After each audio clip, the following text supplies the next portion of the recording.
Audiobook Academy Biography presents Elizabeth Arden. At the turn of the 20th century, beauty pioneer Elizabeth Arden launched her first salon.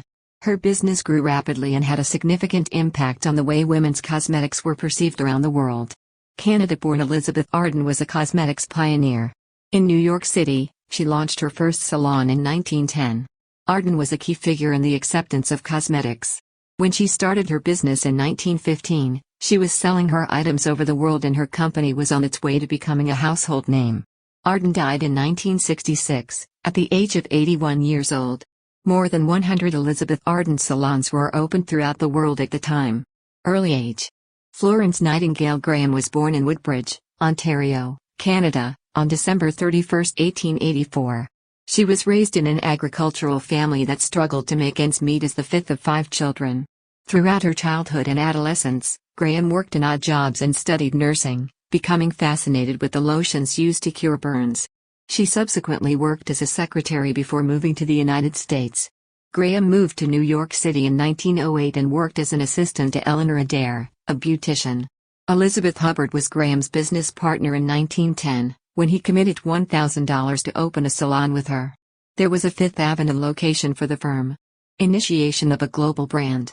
Despite the breakup of her collaboration with Hubbard, Graham remained in the beauty industry. As a result, she adopted the salon's name, Elizabeth Arden. The initial items in Arden's new range of beauty products were developed by a team of hired chemists as part of her efforts to expand her company. The public's perception of makeup was skewed by its association with prostitution at the time, so Arden created a campaign to shift that perception. As close-ups became increasingly common in movies, it became more acceptable for actors to wear cosmetics, which aided Arden's career. By the year 1915, Arden's business had grown and she was selling products all over the world. The salon she started in Paris in 1922 was followed by others in South America and Australia. Despite the Great Depression, the business was doing so well by the 1930s that it was raking in over $4 million a year.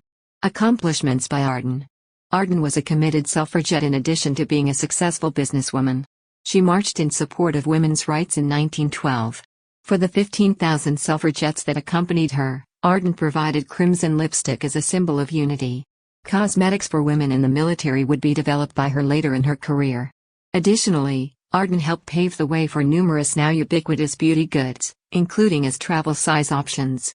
As a pioneer of in-store makeovers, she also ran a number of high-end spas where customers could escape to be treated and pampered. Many of Arden's motivations came from her competition with Helena Rubinstein, a Polish beauty businesswoman. In spite of the fact that they had never met in person, the two women worked together to develop new items. Arden, flush with cash from her successful business enterprises, began to buy racehorses and provided the same level of attention to them as she did to her customers. At time in 1945, Arden developed the Main Chance Farm, and a story about her accomplishment in a male-dominated industry was featured on its cover. Kentucky Derby winner Jet Pilot was an Arden horse. Death and leaving a legacy. Arden passed away on October 18, 1966, in New York City. The public only knew her age after her death. To convey the idea of eternal beauty, she had lied about her age. Arden's company has become one of the most well-known and successful in the world thanks to her dedication and expertise. More than 100 salons throughout the world had been opened by Arden and she had over 300 products in her cosmetic collection. After being acquired for $38 million by Eli Lilly in 1971, the company's value is now estimated at more than $1 billion. Thank you for listening in Audiobook Academy. Don't forget to subscribe and smash that like button for more content like this. See you in next video.